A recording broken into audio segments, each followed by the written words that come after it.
live. Yeah, it's live now. It's just one. All right, welcome to the Just Two Black Brothers. I'm DJ Period. That is Politickin. We got the homie D Horton on with us. What's going on, sir? Man, grateful to be here. Glad you guys reached out to me, man. I ain't gonna lie. I do a lot of interviews and I speak with a lot of people. But when there's some real guys and some real brothers, man, it do me justice. I ain't gonna lie. That's a fact. We appreciate it. So look, you said you're getting ready to start the tour, man. We jump right into it, man. You know. Yes, sir. And where you starting off at? Starting off in Birmingham, Alabama at Woodlawn Theater on September 30th.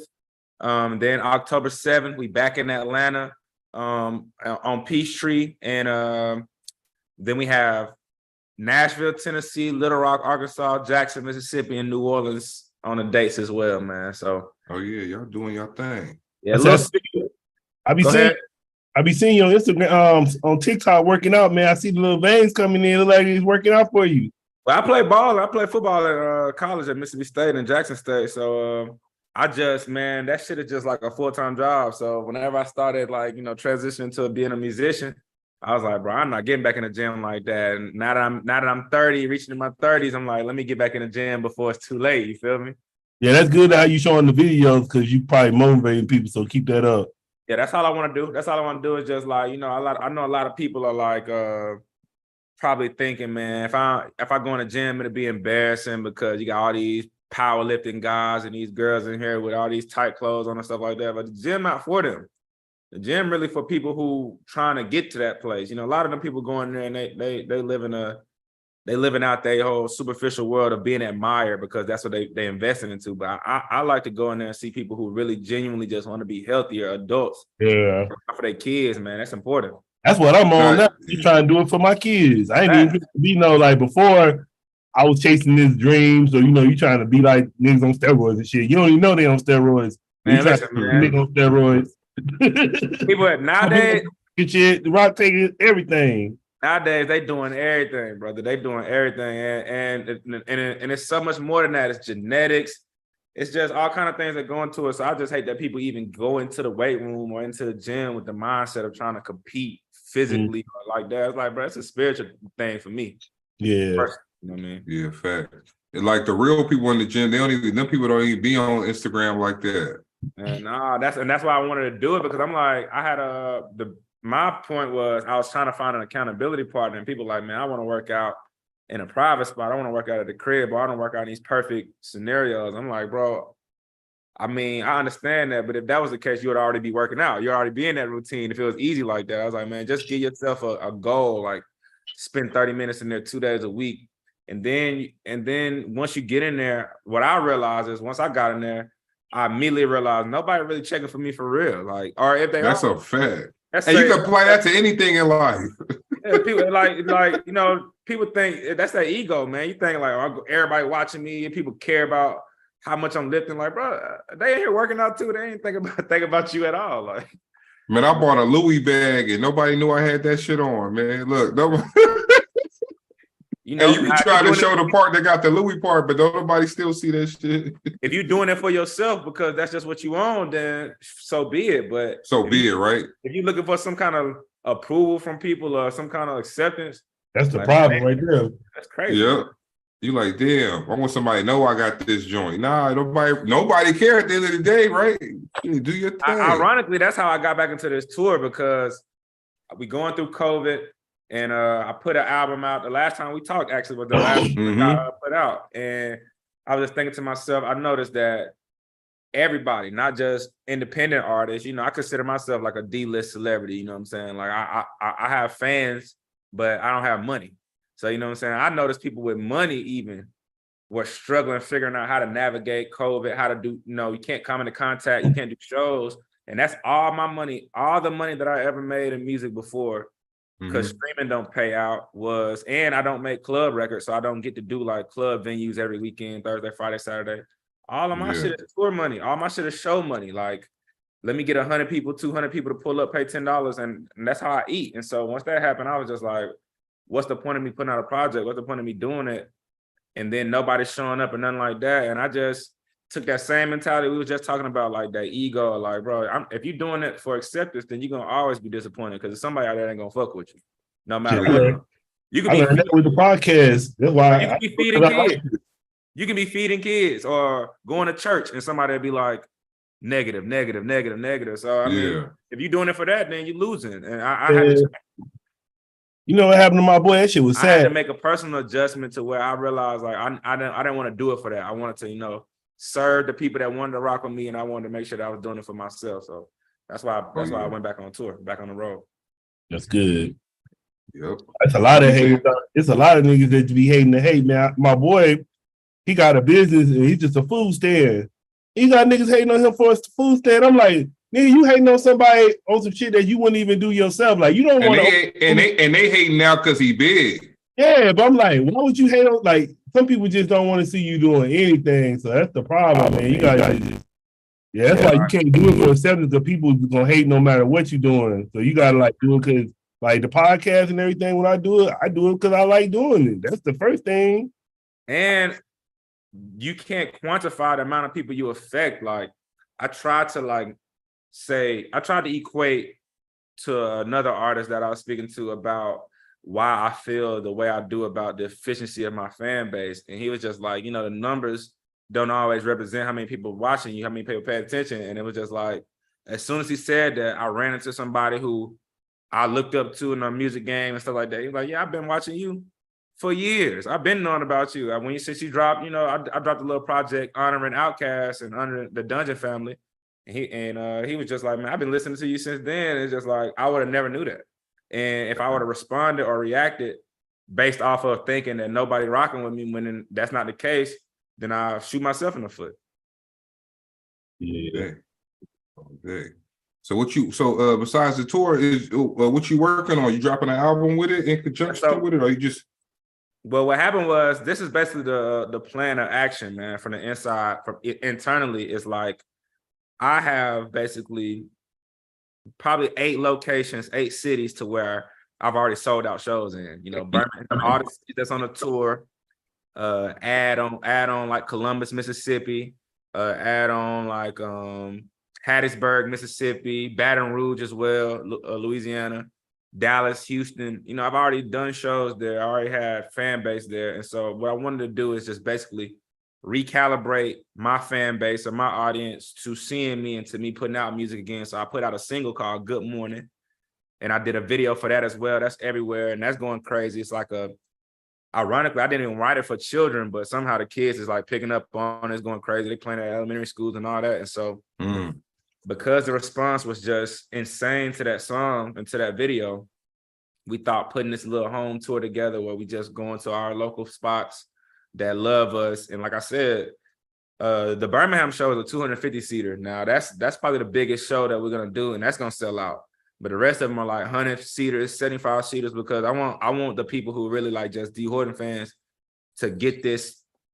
I'm gonna do all the new music, all the music that I'm putting on this next album. I'm letting them hear it first and all that stuff.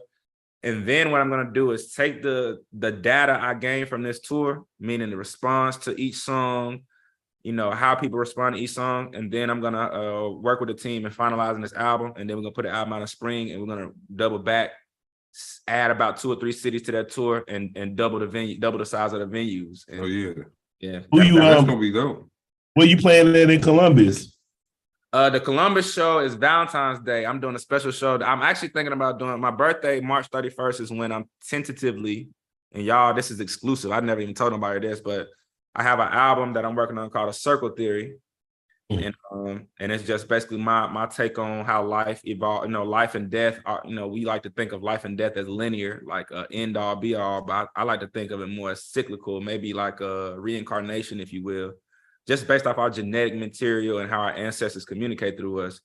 Even if not in the carnal or physical sense, I believe they're still alive through us. And so it's an album full of that kind of material, that kind of content. And I don't want to overwhelm people with just content. So that's why I'm testing these songs out like this. And so the Columbus show is in February. We're going to do it at the Yo Bar in Columbus, Mississippi. And I was going to say Yo Bar, but I didn't want you to think I was trying to be funny, but I was going to say Yo Bar. Yeah, we're going to do it at the Yo Bar. And we're going to... You just had a little Boosie there, right? Yeah, we just had a little Boosie there, and that's family. I know Timo be up there working. Our family. We just did the Mississippi Award ceremony there. I won conscious artist of the year or the decade, I meant. So then my boy Trill, I saw he won. You know, I went to school with Trill. We played football.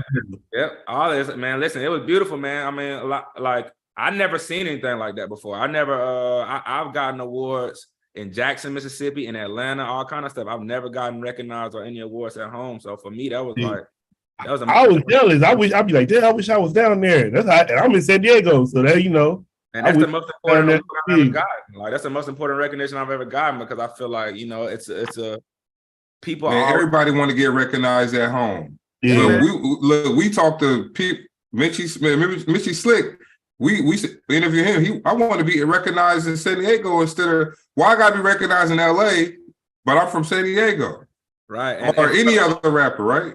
For a long time, it was like that with Jackson and Birmingham. Jackson, Mississippi, and Birmingham, Alabama are probably my two biggest markets, and it just happened to be 2 hours to the east of my hometown or 2 hours to the south of my hometown. And so I was dealing with that a lot, because I mean, that's all I ever do is speak about Columbus, Mississippi. My music, since the time I've ever put out a song, my biggest song ever is Third Base. I'm talking about stuff that goes on in Columbus, Mississippi. And so it's just like, I want to, you know, just like everybody else, I want to be loved at home. I wanted the people who I know actually know me to show me as much love as the people who I feel like don't even know me. They just walking up, it's people outside of the state who walk up to me. I was just in California and in New York, and somebody just randomly out of nowhere walked up to me like, I know you know, you D Horton or whatever like that. And it just, I want to be that to my hometown. I know how difficult that is, but I feel like it can be done. I would say, man, you know who I think you probably should try to work with? Y'all kind of similar to me is Dear Silence. Yeah, for sure. Dear Silence, that's family. We and the thing about it, like for me, is sometimes I get around artists who I don't think I'm probably gonna be around, and I go ahead and get into business mode. But with artists like Silence, we've done shows together. I'm talking about before anybody knew who either one of us were. We was doing shows together with 20 of our friends pulling up into a little bitty cafe in Jackson, and we doing it like that. So it was that's inevitable for us to work together, and we worked together vicariously through, like I sent artists his way, he sent artists my way, producers, engineers, and stuff like that. We have mutual producer. So yeah, he proved all it takes. Like you got to keep grinding. He proved that you got to keep grinding, and he proved that. Look, you 1 year. Yeah, you're gonna have a hit, and that song he got, like he probably just eat off that one song. Well, but think about it. If he wouldn't have kept pushing that song, because he didn't really get that far to that year.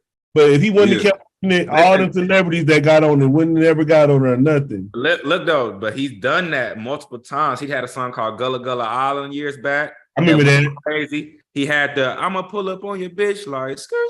Yeah, that's what I. Oh yeah, I remember that. Dexter Laboratory, the little Dexter Laboratory meme where he was singing it, and that shit went viral on the internet. So I feel like he's had time. It's like basically being a shooter.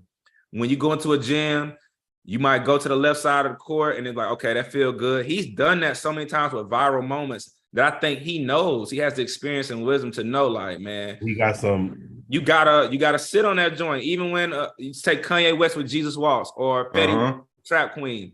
They're talking about 2-3 years of every label, every A&R, every DJ.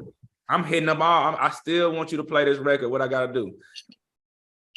That's a fact. So you said you got a most conscious artist of the decade out in Columbus. That's a nice shout out, man. Like that shows that you've been putting in work, man. So like, just getting that award, I know you said you don't feel good getting it at home, but how, like, you know, did you give an acceptance speech for it?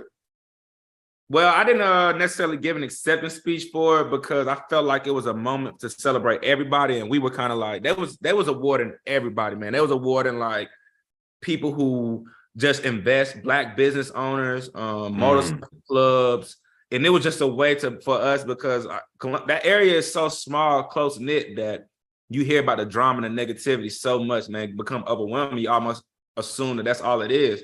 And so to have a moment like that where so many people are getting recognized, whether they was there or not, and to have it be peaceful. I mean, it was good vibes. It wasn't even just peaceful, but we was in there partying.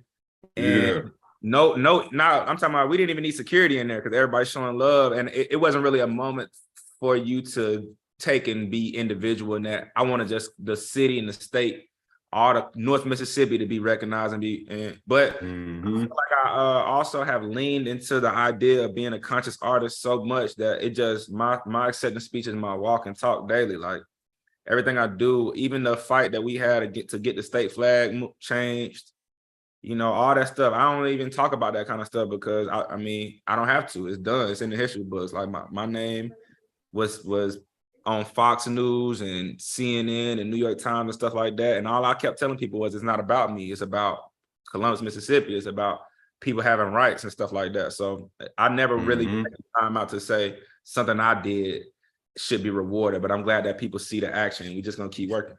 I would say, is there any update on Ricky? Well, we talked.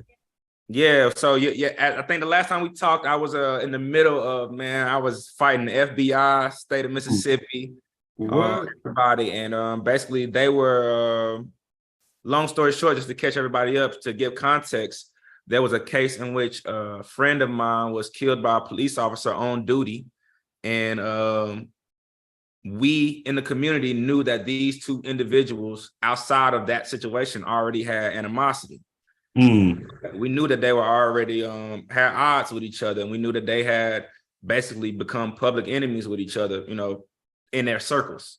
So when the situation happened, it wasn't like you could play the naive role of thinking like, okay, this is just a terrible situation that happened. It's like, well, this guy has already made promises about what he would do the next time he caught Ricky on camera, on audio. There's proof of him saying that, you know, he was angry that he had gotten away with so much stuff. He was involved with his niece, a white woman, or his cousin, a white woman at the time, a young African-American man involved with a white woman, and her older cousin, uncle, whatever, is the police officer involved. And so there was just so many. The same shit going on. You see what I got right there? Right. Same shit that been going on since day Emmett Till and shit. Yeah, they don't like that shit, boy. You know, it was just glaringly for people to dismiss it as the way it was dismissed back in 2016 was just like, there is no reason to even investigate it. And I'm like, well, I disagree with that. I think due diligence would say probable cause. Anybody that says next time I see somebody, I'm gonna kill them, and they kill them, whether it be self-defense, whether it be a situation where whatever it is, I feel like that's premeditated because you already have proof of you saying that was your intention. So I never understood. So for 4 or 5 years, I'm just observing. And then 2020, everything just hit the fan in the country. And I just noticed so many people outside of the normal, LA riots when that situation happened, or big cities like that. I'm like, no, these are smaller areas. This is like Wisconsin. This is like with George Floyd. This is, Sandra Bland. All these situations are in smaller areas. And so I was like, man, this is our time. Like, I get it. If it happened in New York, it's news. If it happened in LA, but these cities no bigger than mine. And I feel like, okay, well, they get a chance to have people know about their stories. Why not have people know about the story of my community when I know for a fact that there's something going on here? And so long story short, they got me to get petitions signed. I did so much work of spreading the news and stuff for them to basically tell me that it's no longer a state. The state representative and the legislator, Cindy Hyde Smith, was lying to me, telling me they could keep the case open when it was a federal case. Yeah. And so they basically is what you call closing a case. Is basically saying, like, even though if the case has been decided, if it's open, we can investigate it. That's why you have all those like shows about old crime scenes that they opened up and stuff like that. Yeah. You can, as long as the case is open. But once they permanently shut a case or close a case, we can't bring up any new indictments. And they already closed it. They closed it? They closed it the day before I got all those petitions signed because they told me Friday morning. And then they switched it up and said Thursday morning, the federal legislation on it was already closed. And so it was crazy. And then I found out that, with all due respect, there was already settlement within the family. Yeah, they should have told you. Nobody ever communicated. I honestly should have done my due diligence first, so I'll take full accountability for that. But I assumed that they wouldn't let me have gone so far. They got you doing all that, and they took a settlement already. Listen, my mama house got shot at. All kind of stuff going on. Sorry to hear that, bro. Man, I just saw a story where I guess the cop was going to a call doing like 75, and they hit the lady. Yep. And the dude was on the body cam on the phone. You saw that joint? Yeah, I seen it. Yep. I'm like, yo, huh? You talking about he just ran him over? Nah, I guess another cop hit the lady and killed her, but he was on his cell phone, but his body cam was still on. So he was like, yeah, man, I think she flipped over the car and shit. And that's the case with this situation back at home in Columbus was, again, you know, we were all thinking, what could we do? But then the body cam footage, not of that incident, but of him trying to chase the same guy, Ricky Ball, down, him getting away, him getting in his car saying, I'm sick of this MF for next time. I put this shit on the internet. Like the video and the camera. The next time I see him, it's over for that motherfucker. Like saying basically what he was gonna do. And the next time, and he did it. He did it. That's on YouTube. They want me to believe. They want our community to believe this was all within the law and the right of the job. When I'm like, you hunted that man down. You already said it was gonna happen. You already said it was gonna happen. So and it happened. So look, they use rap lyrics against rappers. And you know my cousin just got tasted to death out there, right in Columbus. Yeah, I actually just somebody, you know, like anytime something like that happened with the police, now people calling me. So it's like ever since then, anything that's happened with law enforcement, really in the North, really in all of Mississippi, but specifically North Mississippi, they like call me like I'm some kind of like district attorney or something like that. And I'm like, they call you like you the Benjamin Crump. You better look clean. And I mean, and I loved it. I love doing that because, again, like I said, I'm not saying that I'm specifically or individually responsible for the state flag changing. What I am saying is this is the God, the honest truth. When that situation was going on, alongside the situation around the country, college kids who were college athletes from my community or college athletes that I had, you know, mentored in high school, because that's what I do is I go around and talk to young athletes, specifically male athletes who I know come from, you know, communities like mine. They were calling me and they were saying they wanted to help. They didn't know what to do. And I was like, well, do what's in your heart. And a lot of them came up with the idea of like, well, we tired of every time we go to an All-American game or SEC championship game, we got to wear this Confederate flag and people laughing at us from the West or laughing at us from the North because they like, y'all in Mississippi, they still hanging slaves. And, you know, because that flag just means it doesn't represent the state of Mississippi. It represents the Confederacy. And so I just told them, I said, well, if y'all believe that and y'all stand on that, as much money as y'all are worth, if you play football at Ole Miss or Mississippi State or basketball at one of these schools, you are touching them where you can affect them at, and that's in the pockets. Because if you're the number one running back and you sit down,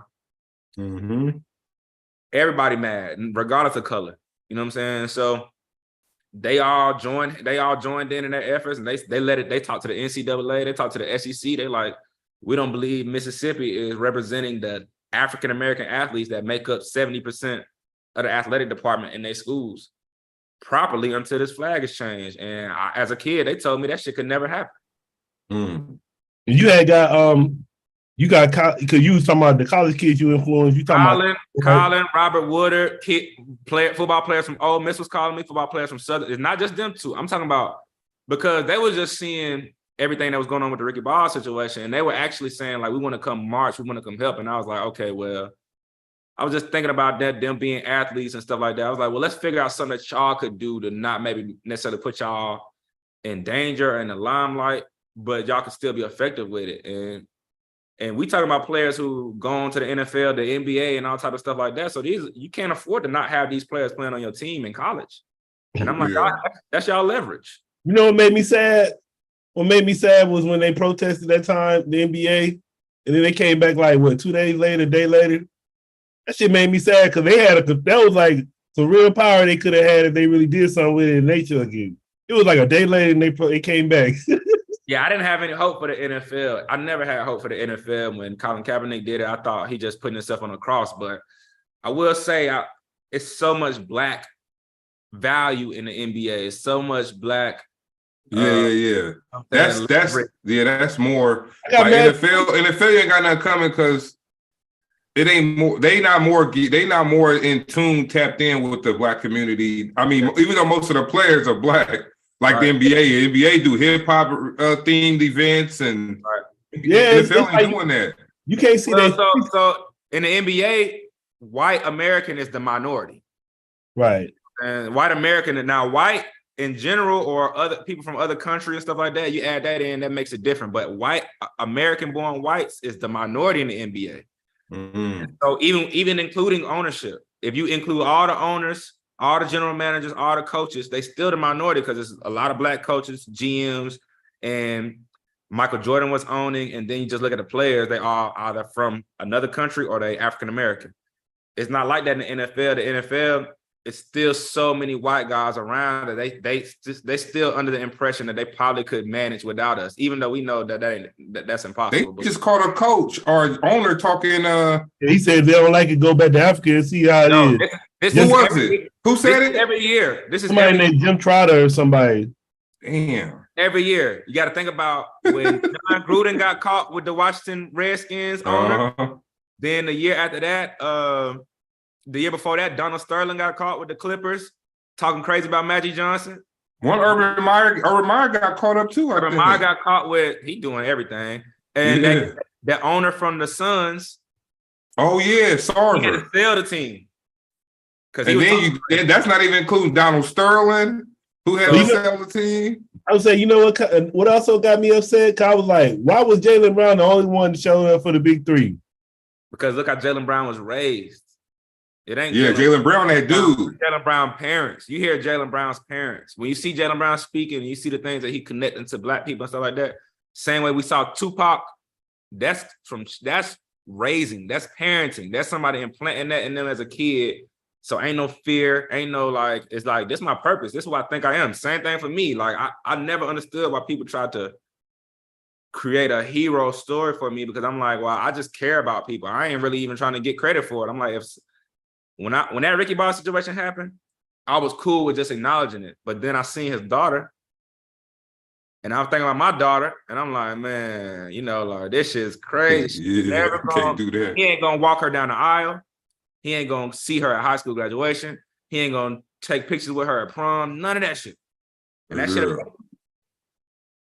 No, that's a fact. But that cop. No, go ahead. If I thought he was a bad guy, if he was somebody who I played basketball with at the YMCA, basketball with at Emmanuel Private School on Sundays, and seeing in the neighborhood, mutual friends, stuff like that, and I thought, okay, well, this guy's a villain. He harming our community. Man, this guy was he dated a girl and didn't rock with the police, just like me. That could have been easily been me. I don't really rock with the police, and I like girls, so that could be somebody's niece or cousin or something like that. So man, some of the most racist states got the most interracial couples. Oh yeah. So I'm like, how you even mad at that? And I think to me it was a bigger issue because he got rehired in the county. He was in the city, Columbus City Department. They did a paid leave during the investigation. Oh, the paid leave, yeah. But then they removed him because of the controversy in the city.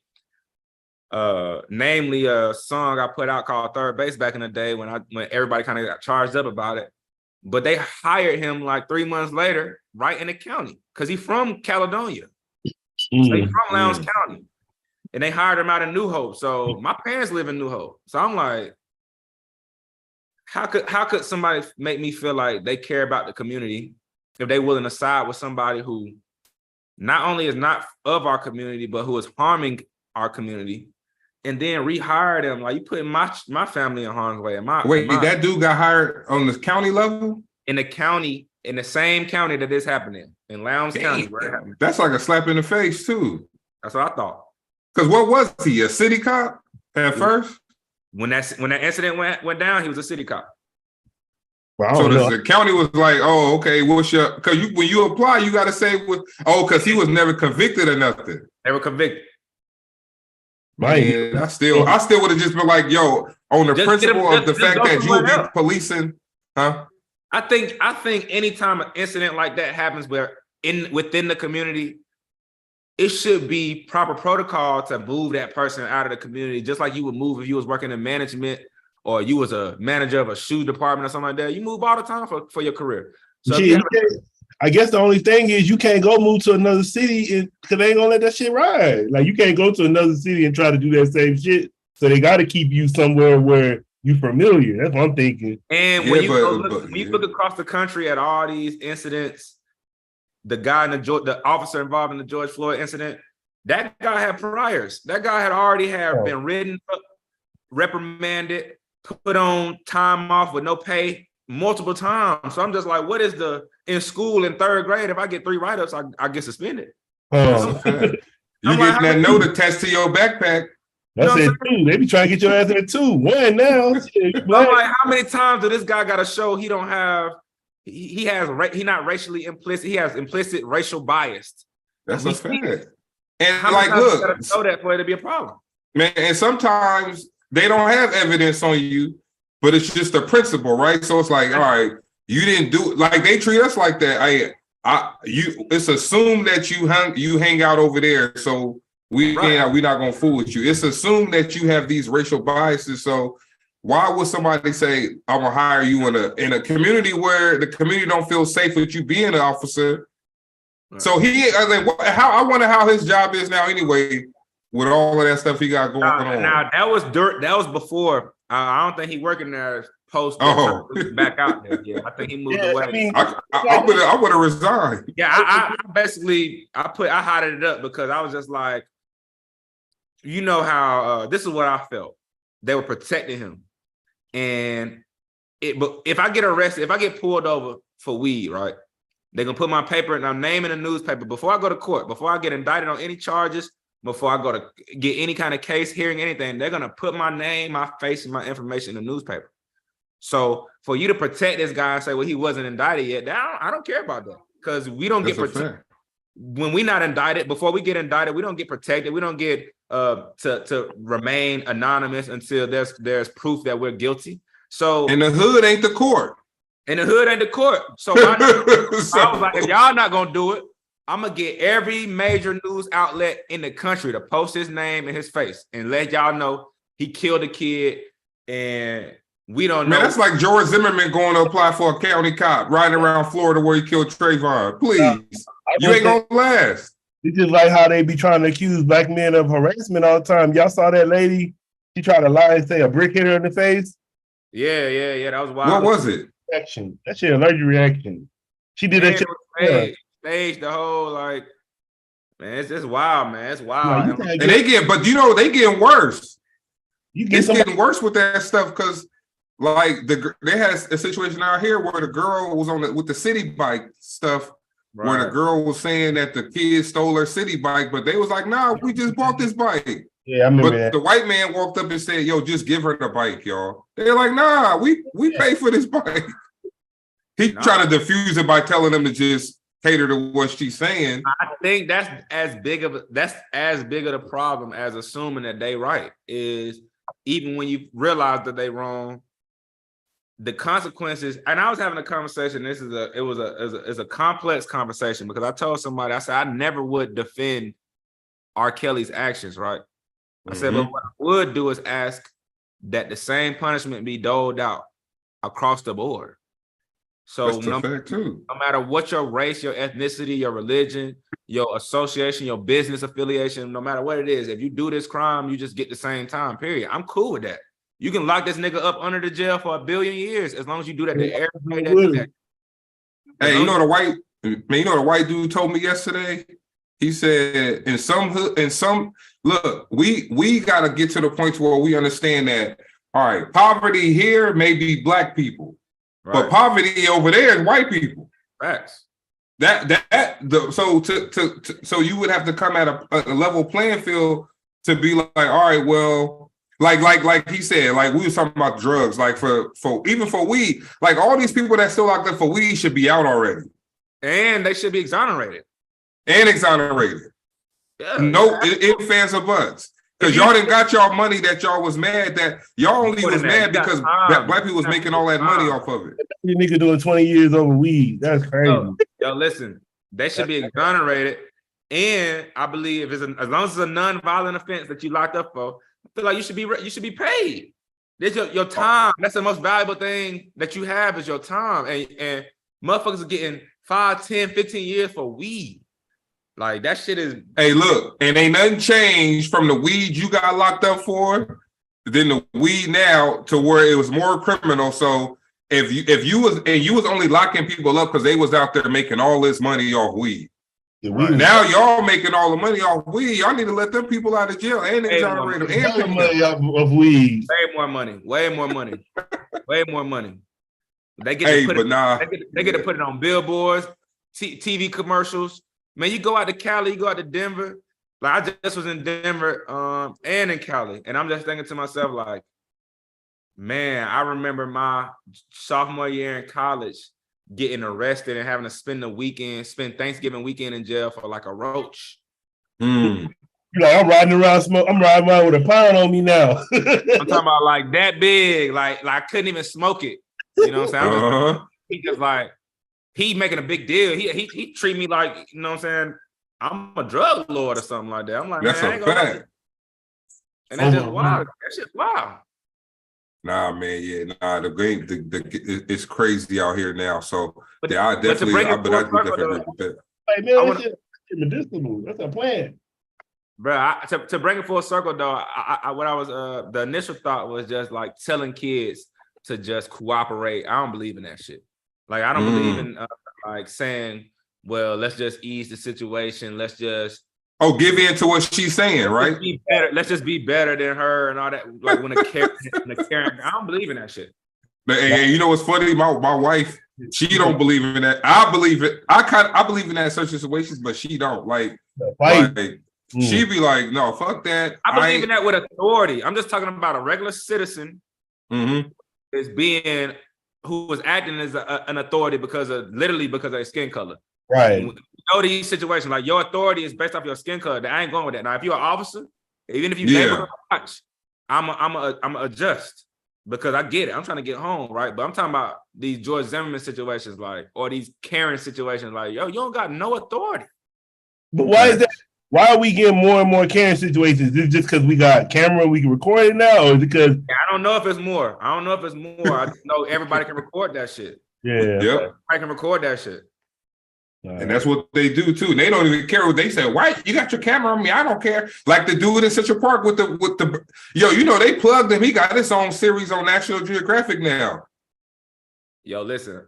Who the black dude? I was about, you like an explorer, right? Mm-hmm. The birds. Yo, so you know a show like Cheaters or even like pedophile catcher and shit like that, where they like set the people up and shit like that. I was on some petty shit during COVID. I was like, bro, I want to do like a parody of a show where we catch Karens. Like we basically just set Karens up, like we go barbecue in the park or something like that, and just mind our business. Just have a whole bunch of little black kids playing football over there, like to the side of them, and see how long it'll take. How long it'll take when they have an issue. Like, you know what I'm saying? For real. No, that's a fact. That shit is ridiculous, man. And African Americans just so inviting and so humble to a fault, so open to a fault. Like we won't even stand on those same principles of exclusion or separatism because we just not we came from Thanksgiving where potlucks where your grandma bring the greens, we just friendly like that. Yeah. I always study so many like legendary warriors, no matter how evil they were. I'm not afraid to say this no more. I study Nazi idealism, Genghis Khan, Sun Tzu, Art of War, Lao Tzu. I study all that because like I don't want to implement those kind of ideologies, especially that intent. You gotta know what's going on. Be prepared to defend, right, conquer, and anytime I had to for my people. And I think that's what we don't study the way we get studied. Right. Mm-hmm. And all of that stuff is with current things we go through is people who probably took from those same people anyway. So it's almost like I say that will happen with music, right? You got people who do music now, sample things, interpolate things. They don't even know the artists that they sampling and interpolating. Like I find it hard to believe because I think they said what's the girl who sampled Mariah Carey? Lotto. She said she didn't know that was Mariah Carey's song. She was lying like a man because she ended up putting on a remix. I think she put on a remix because they got on her about not knowing who she was. Listen. That Lotto did do that, and I'm not shooting her no bail, but we could just insert name here. Tory Lanez did that with the Say Yes. He said he had no idea. He did Poetry? He did say that yeah. Come on, the Power Stone. Yeah, SWV. He did SWV. All you gotta do more than just say it. All you gotta do less when you yeah. Oh, he didn't know who they was? He never heard that joint. It's NLE Chopper had a joint. I'm like, bro, I would, if I'm their A&R, they management, I just, before they do an interview, I'll just let them know, like, okay, this your number one song. Facts. Yeah. So you're gonna get questions about the person who you, and if you don't, man, we had a dude on, we ain't gonna say his name. Right. But we found out that all right, so the dude had an album that said featuring all these people. Mm-hmm. So we like, yo, how you link up with such and such? Because that's a big name. He was like, his people went to their people. I'm like, So what happened though? I guess he was buying, his people was buying throwaway verses. Facts, this happens. And he's saying Politickin featuring Nicki Minaj, right? But the shit is a freestyle she may have did at high school that somebody recorded off of something. Then they don't release it so you can't even do nothing with it because they don't release it. I won't do a feature unless I talk to the artist because number one, I'm like, y'all, nobody is that big, bro. Like if you're doing a song with me, just be like, oh, yo, what's the idea on the song or nothing like that. Even if it's through text message or we ain't got to be on the phone or nothing like that. But I want to talk to the artist. So if you're too big to talk to me, I don't want to do the song with you. We don't need to work together, yeah. Yeah, and then second of all, I feel like a lot of people think, I don't care what you pay for that shit. That's not gonna work. People gonna know when they hear this verse, they're gonna say, oh, this verse is written for this song. Y'all connected and did that shit, or this don't even sound like. No matter what you do, this sounds like this artist didn't participate in this action. He's not even on the same concept of the song on the verse. When the video coming out? So that's the next question. Because the first feature I ever did with an artist with notoriety was that King Los, and that's not King Los at the time. He's not an A-list. There's bigger artists, bigger rap artists, right? Mm-hmm. That worked so well for me because you can hear that song and you can tell we collaborated on that song. We put our time in, and the song is better than me individually and him individually. It's just that good of a song. Yeah. You don't get that when somebody is like, when you just check for not even the artist. It could be their manager who just so happened to have files of verses he forgot. I often think about that. Like if I ever got to a certain place, I got so many verses that I just forgot at studios, or just maybe I ain't asked if they clean this. I don't know what they do after I record there, nothing like that. Because I'm not an A-list celebrity, and I've already had a situation. I'll never say this person's name because I'm pretty sure people might know this person, but it's a bigger artist than me who was stiff arming me, but we happened to record at the same studio. And one day I go in with my engineer. He playing the song back for me. That's my song that I recorded with him the last time. And then got a whole verse on my song. It happened to play where they recorded this shit while I was gone. I ain't know nothing about it. I didn't ask for this. But this is the same person who like never followed me back after we talked face to face, or like was like, okay, I'll get with you later or whatever like that. Kind of like pushed me to the side. So it was like, bro, what is that?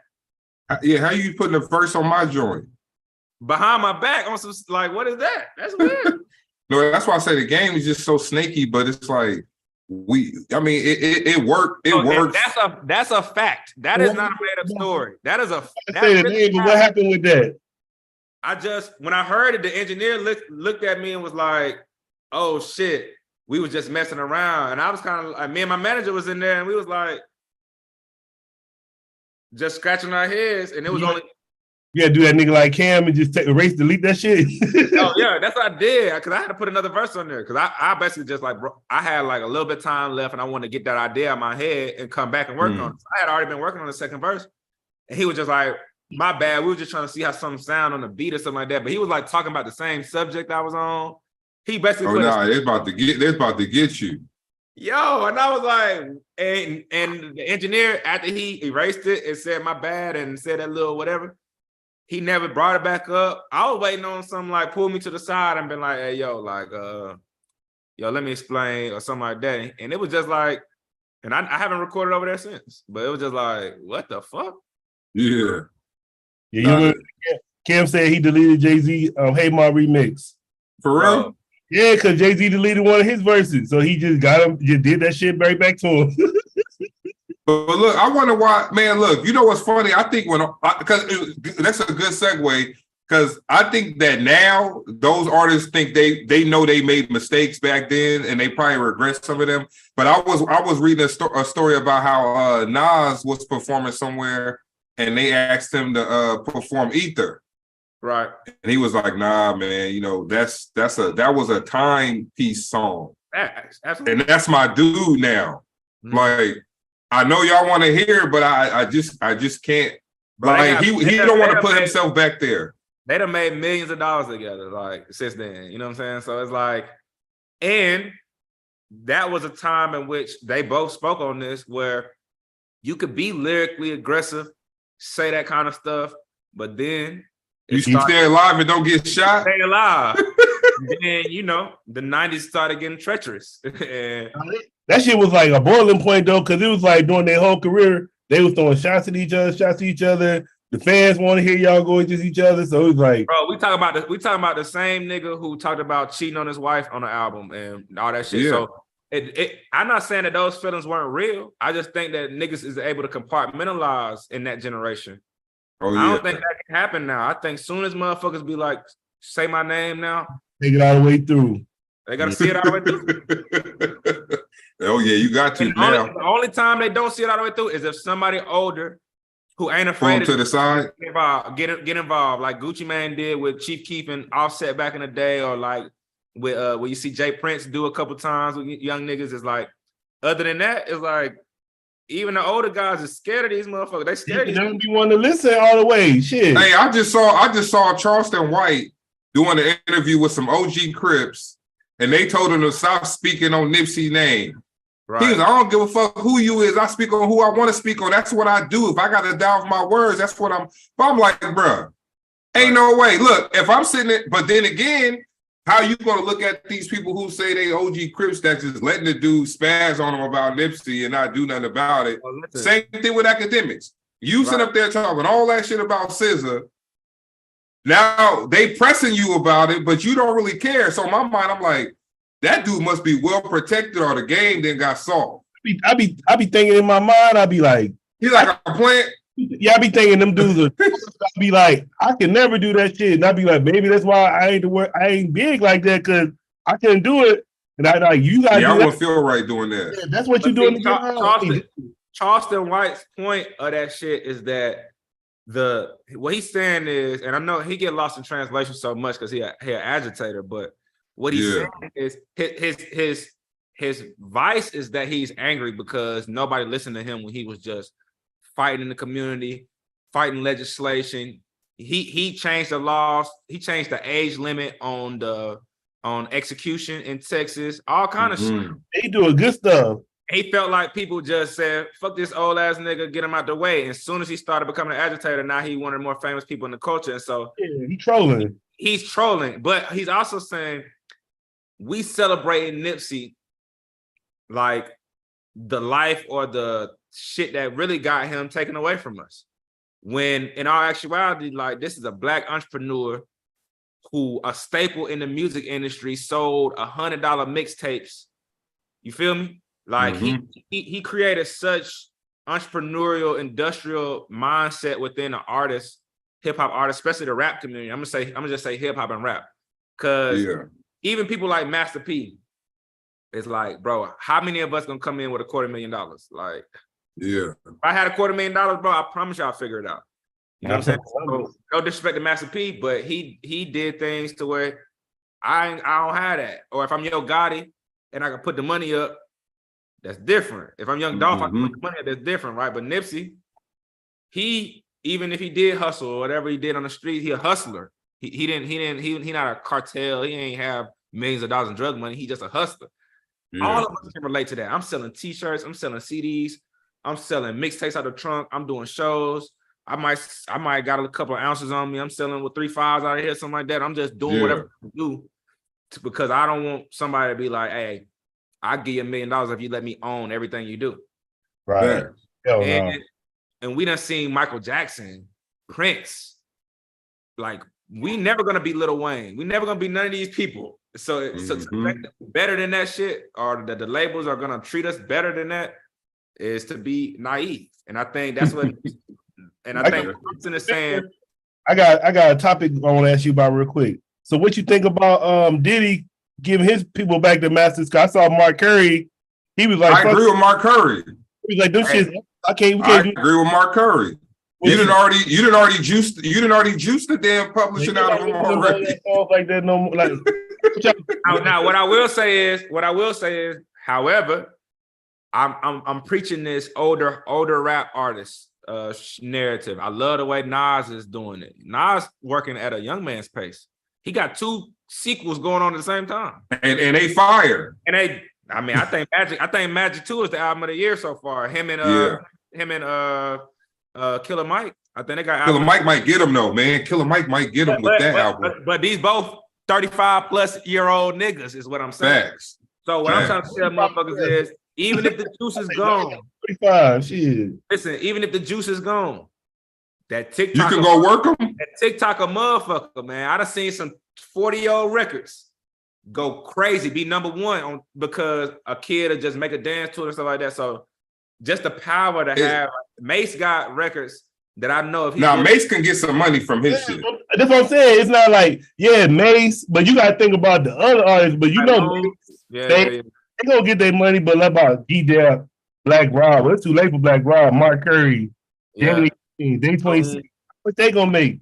No, that's why I said I agree with Mark Curry in a way, because it was like for people like that, they would have preferred to get their joints like 10 years ago. To where if those songs was being placed in movies or placed on TV shows or stuff like that. Because like, look, 50 Cent's smart because he put all his songs on Power. Right. Because he getting that money from them being on there, rerunning every week, right? But like you said, those ain't the artists that shout out to 50, but he don't need that. You know what I'm saying? It is artists out there who, man, if 10 years ago they could have had that, them checks would have been facts. Them checks would have been 15, 16, 17,000 a month. Now that's what he was saying. That's what Mark Curry was saying. 2,500 a month or 15, 1,600 a month now. And it's like, I never shoot label heads bail because I just understand the game too much to shoot bail to label heads.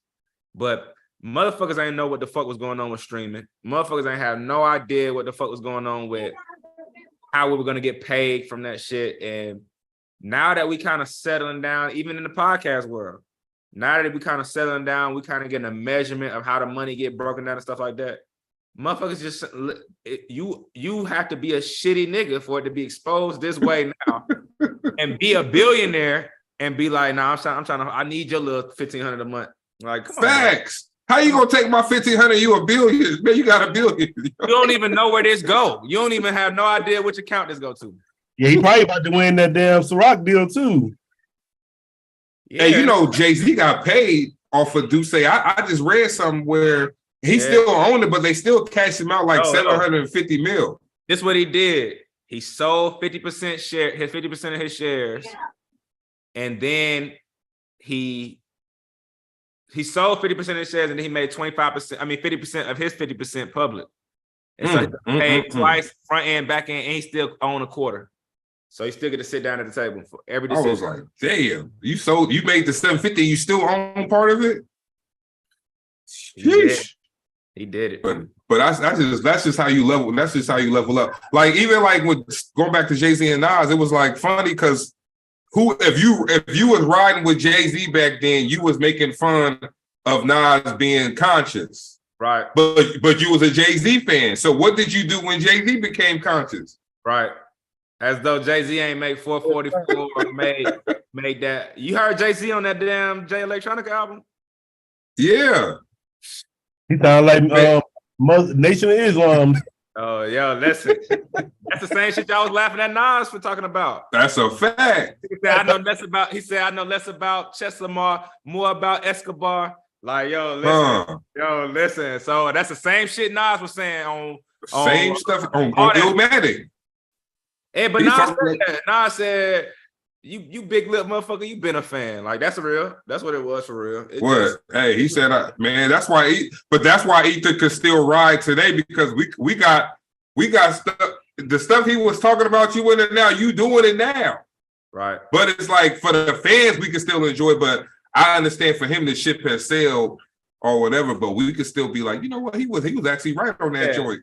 So what he said, how much of Biggie rhymes gonna come off your fat lips? At that time, look, I was like, shit, he do be talking about Biggie a lot. Hey, that's it. Let me tell you how much that stuck with this nigga. Every album since then, he mentioned that we was together. I was really helping him. You would have got the commission. If he was still alive, we was working on the tape together called a commission. Like he reminded y'all that he the big homie in that situation and shit like that. That shit touched the nerve. No, that hurt. Nah, but I got a godson tattoo, so I was a big fan of Nas, like even back then. Right. Hey, me and Poe was in the car when one of them songs dropped. I think Super Ugly. Yeah. We were listening to it on the radio, but then, cause I think it was Super Ugly, Got Yourself a Gun, and then Takeover, and then Ether came out, right? Nas Is Coming. Yeah, all that. I was like, that was a good time in like mixtapes though. And it was a good time because niggas was rapping when they beefed. Like Jadakiss, Beanie Siegel, right? Everybody was rapping. Like, and then it just got crazy. Like, what Jadakiss said? Hard knock life tour, hugging your mom. Right. Worst mistake was coming for me. I was like, yo, he got on Freeway on that joint, but they don't do that. They don't do that at all now. Cause somebody gonna pull up on you, huh? If you do Niggas gonna pull up, bro. Like it's gotten to the point where like people are basically saying I'm the realest rapper, and I'm like, well, why the fuck would you be that? Like, if you're gonna be real, don't be a rapper, nigga. Like, no, because you gonna they gonna get your ass because you talk. Look, I was just reading what artist? Oh, there was a dude out here. He got, man, they gave that dude like 12 life sentences or whatever. So like he was rapping, but he was really in the street. So it was like all they did was like, all right, well, this crime happened on this street. You just said you was on that street when you shot old boy. So I think they was gonna give him the judge was like, I'm gonna give you 2 life sentences or whatever. He was like, I don't care what you do, I'm only gonna die once. So the judge was like, well, I'm gonna give you 12. But I'm like, I'll never understand why you give somebody 12 life. Why are you giving somebody 12 life sentences anyway? Bro, listen, judges get stats like baseball players. So like when they get new jurisdictions or they get brought up to like be part of Supreme Court and stuff like that, that shit like stats. Looking at that shit like a agent in football. Like, oh yeah, I got this many yards, this many catches. Oh, I got this many life sentences I handed out. Indictments. I've given out this much man time. All that. That's like I saw somebody got 49 lives. Nigga, and the judge who sit down that sentence is gonna be looked at like some kind of like hard, like, you know, like I'm really for justice ass nigga in that shit because that's like that. Like I stand for justice and all that. And yo, it's sick. It's a sick process because it's like, y'all, that's ingrained, that's industrial racism. That person can be racist, but even if they not, that's how they have to move up in that industry, in that system. Yeah, that's why my wife, she like where she work at now, the level she at, if she wanted to go to a higher level, she would have to get in that type of game where it's like it's more politics involved. It's not just you can have the qualifications all you want to. Right. But if you ain't finna fit the narrative of the person right above you, which is the mayor or the governor, then we can't use you. Yeah, it's crazy. Look, Paul, we got that good morning before we get out of here. Thank you. We should. Let me look it up. Look, Hughes Road is still my joint. Woo! riding with the windows down on Hughes Road. Yeah. To see how fast this bitch go. Hey, yo, listen. Hey, but see, that's the thing about it. I feel like all my songs, I can go to sleep at night because I never said nothing that wasn't true. I never said nothing that I wasn't doing, and I think that's it's better if you do it that way because it's getting hard out here, man. That's a fact. Motherfuckers getting exposed every day out here in this shit. Man, what we had on here, Poe, we had the girl, right? She said her kids love this song, and what she was talking about on there. This is a verse for real. I ain't joking. This is the whole verse. She was like, all my shots go black. Like, what? She was like, my kids love this song, and then she was a singer. Word. So we like, wait, you talking about killing and shooting on it? Come on. And they be thinking they got it, but they think they have to put an album out like that with the way the game is. Right. To be successful. It almost feels that way. Huh. All right, look, we got D Horton, we got the Good Morning track. Like you said, you were saying earlier that you didn't really design it for the kids, but the kids been picking up on it.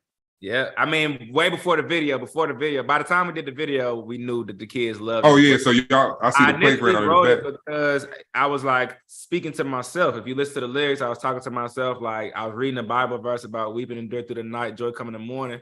And so I was basically encouraging myself to get over a lot of the stuff I was going through at the time and just have it like it's a new day, so start over. But if the kids love it, I love it, man. So it's now the kids. Let's get it.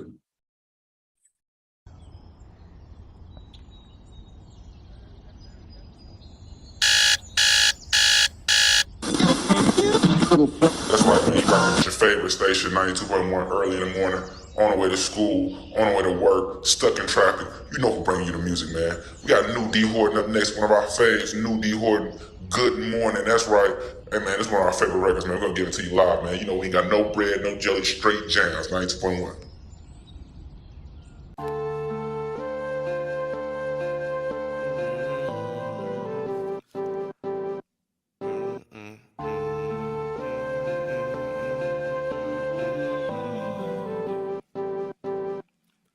Hey, good morning to you, my friend. If this your ride, don't stand outside, gon' get on in. You can press First thing I do, I wake up, I say a prayer, I get myself together for the day. Where you never been. Hey, good morning to you, my friend. If this your ride, don't stand outside, gon' get on in. You can press recline, I'll set the vibe. Yeah, man, listen, it's D Horton, H-O-R-T-O-N. Hey, good morning. Been a rough night, ayy, tryna live the right way. Tryna be nice, take advice, but they might say slick little shit, hypocrite in a nice way. They gon' do the most. Really don't mean that, they just want the dream back. Make sure y'all have a good morning. Look, talk about how they would've did it, ain't never on your level, really. Fire, man. Thank you. Never mind small talk, we tryna buy wall art, kitchen like Walmart, transforming everything, whip, got our all spark, kids bad as hell, oh well, cause they all smart. That was Thank amazing. you. Thank you so much. Thank you very much. And everybody shine when we all start. Safety first, tell them to buckle up. I don't want 12 trying to fuck with us. Once we make it, that shit is up with us. But there's a few things that we must discuss. Does anyone here got some shit that they need to get off of their heart? Also, let's start from here on out. Gotta talk to the Lord. I know it must sting, but I gotta move forward. Gotta pack light and That's it for sure, man. Thank you very much. Thank you. I ain't say gotta ignore it. I'm just making sure we all know where we going. And everyone on one accord. Plus, there's nothing back there for you to turn back and run to. I know we've been endured through the night, and right now it's warm. As soon as it's morning, you come on in here. Good morning to you, my friend. If this your ride, don't stand outside, gon' get on in. You can press recline, I'll set the vibe while you settle in. Try to ease your mind while I take you high where you never been. Hey, good morning to you, my friend. If this your ride, don't stand outside, gon' get on in. You can press recline, I'll set the vibe while you settle in. Try to ease your mind while I take you high where you never been.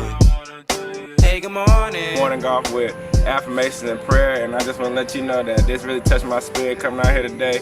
I'm just being obedient to God myself, so I feel like, you know, by doing the right thing, you come in contact with people who also just stand on the path. And I love that too.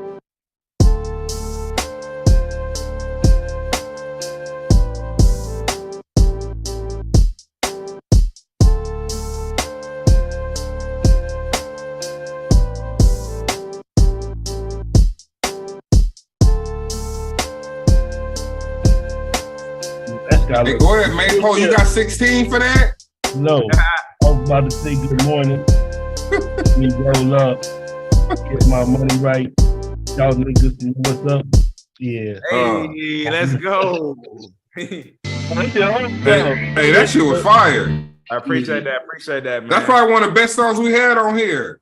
Man, I appreciate that, man. Good morning, man. Listen, that video is out on YouTube everywhere, man. And I feel like this is one of them records. If you see in the video, what I'm doing is I'm just going to like random parks and random places all around, everywhere I go, and I'm interviewing people, just asking them like what they do to start their morning off right, how they have a good morning. And like since doing that shit, that's like kind of been my marketing campaign for this song. But like that's just something I can do. It's content, and it's something that it make me feel good because I feel like I'm just having good conversation with random people.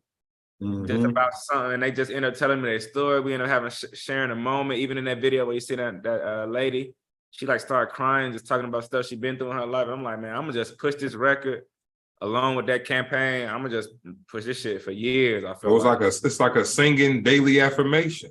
Yeah, I mean, every day, if you're alive, like people should say good morning. Like that's something that you could do every single day, and that's why I want to keep it. Yeah, because then Mary J had a joint, "Hello, Gorgeous" or something. Good morning, George.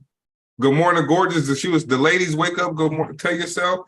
But bro, when you interact with people like that, though, it's genuine too. So it's like, they see you coming from a good spot, so it's good stuff, man. It's a lady out here. She sell hugs. Yeah, I seen. That's kind of like the that's crazy because that's exactly what I've seen. I did like somebody had a sign.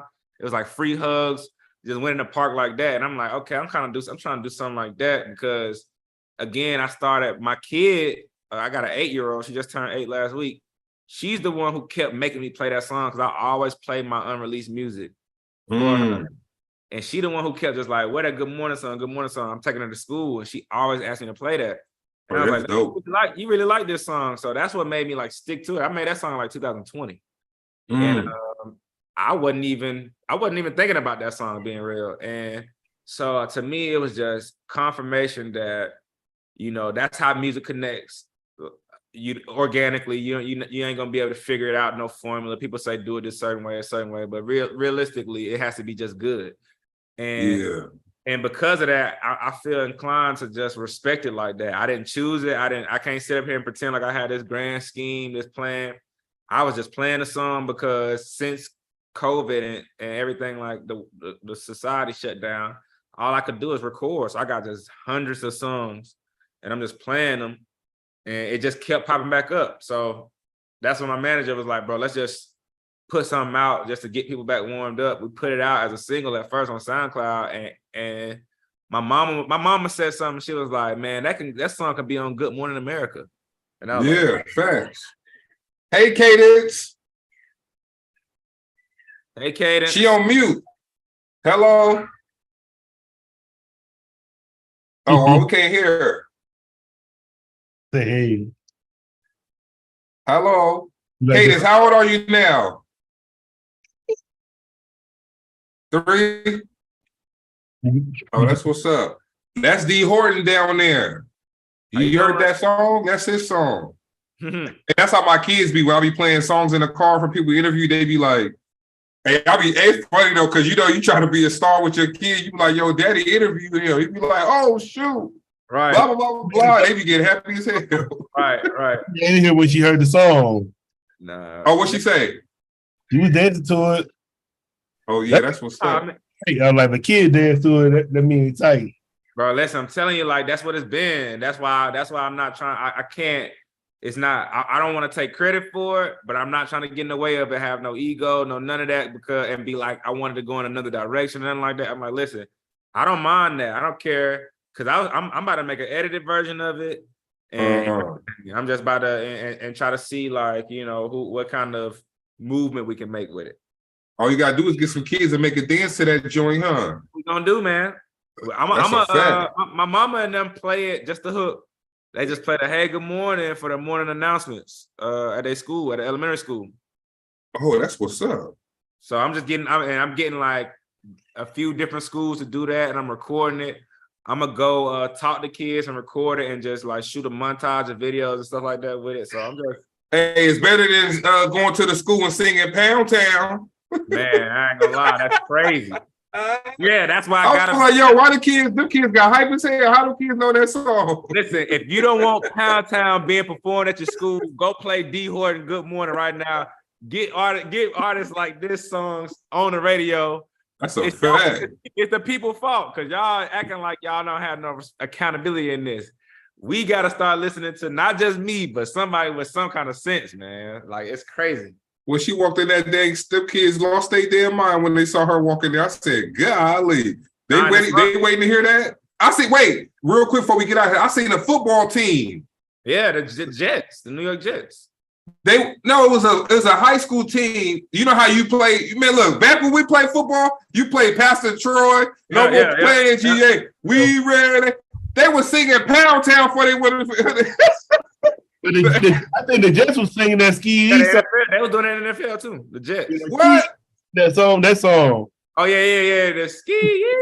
Yeah. You know what? Hey, now you say about ski. I picked my kids up from school yesterday, and they had an after school where the teacher was. She had all girls in there, and I guess she teaching them dance, and she was like, "Hey y'all, we need a code word. I got a code word for y'all for when I want y'all to listen to me and pay attention." And the code word was ski, and she was practicing it with them. Nope. Hey, everybody, we got D Horton, man. Look, hey, thank you for coming through. It's always a pleasure to speak with you. Anything you want to lead the listeners before we get out of here? Well, I'm going on tour, man, and I really need y'all support. It's my first time back on the road since 2019. And like I said, we're going to Southeast this time around. So Atlanta, Birmingham, New Orleans, Jackson, Mississippi, Little Rock, Arkansas, Nashville, Tennessee. And the information for that is on my social media, KS_D Horton. And on the website at sacredundergroundtour.com. And man, I promise you, to me, it's like some of the best hip hop in the world. I got some great artists on tour with me. CJ, he just did the soundtrack for They Clone Tyrone. So it's a couple of my other friends who just some dope underground artists, man. We ain't got no ego. We coming in there with t-shirts and shorts and jogging pants on. And we just doing the best hip hop on the planet. That's what's up, Poe. You got anything? If you see a couple empty seats, man, we probably bought the tickets. Hey, listen, man. Hey, I mean, send some love, man. Send love. So we can get out there. We trying to come out there. Like I'm trying to. Pull up, man. Let me know whenever you in town. Yep. All right, for sure. Poe, you got anything before we roll? Nah, it was nice talking to you again, bro. Always.